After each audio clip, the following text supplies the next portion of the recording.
Hey everybody, coming to you through the woods. This is in my yard and I absolutely love it here. Wanted to come to you today and answer a couple of questions. First of all, thank you so much for going and listening to my podcast. I'm so grateful to all of you who took a chance on a Kentucky girl and you've gone and you've listened to my story. And hey Amanda, hi Chloe. And I've had so many people ask me, how do you get to be enough? You know, that's the story of my podcast. How do you get to be enough?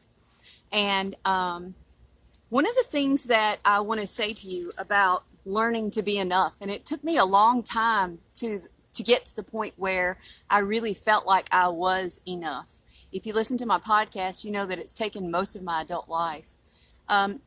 One of the things that I started doing is, how many times have you wanted to do something and you say no, even when you want to say yes? To give you an example, I've always wanted to learn to ride a motorcycle, always.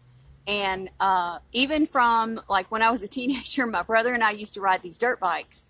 And it was so much fun. So I've always wanted to ride this bike, and I've always thought, wow, you know, women who ride bikes are pretty badass. And I've always wanted to do it, but I was always too scared to make that step. And so the moment, and it took me a long time. I've only been riding for almost 3 years now. First, I got on the bike with my husband, and finally he was like, I want you to start riding yourself. And inside I was like, oh, what?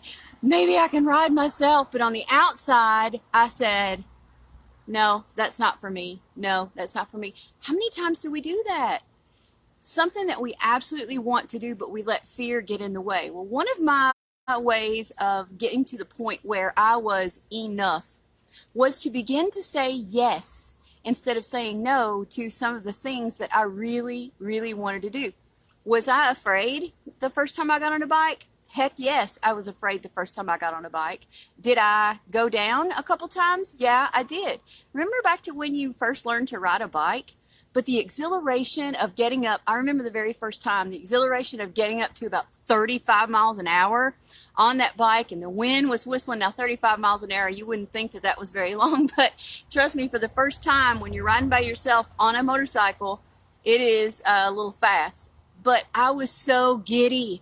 The joy that bubbled up inside me was pretty palpable, and you could see it all over my face.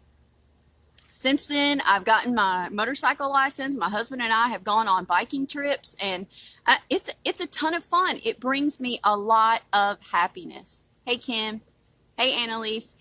So I want to invite you today to do one thing. Say yes to something this week that you have previously said no to that would bring you joy. For me, a couple of years ago, it was to try to learn to ride a motorcycle. I didn't think I could do it. I have my own Harley now. I ride my own bike. Anything is possible that you think is possible. We tell stories to ourselves and we start to believe those stories, right? Before I told myself the story, I can't ride a bike. There's no way that I can ride a bike, that I can learn to do it. But over time, I rewired that belief. I retaught that belief, and now I believe I can ride a motorcycle, and I do.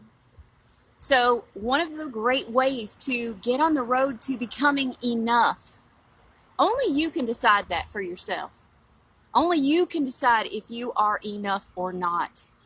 Start to say yes. Take a baby step. Do something that you normally say no to, but you really want to do, and say yes. I love you. Have a great day. Your life, your heart, your canvas. Let's make it count.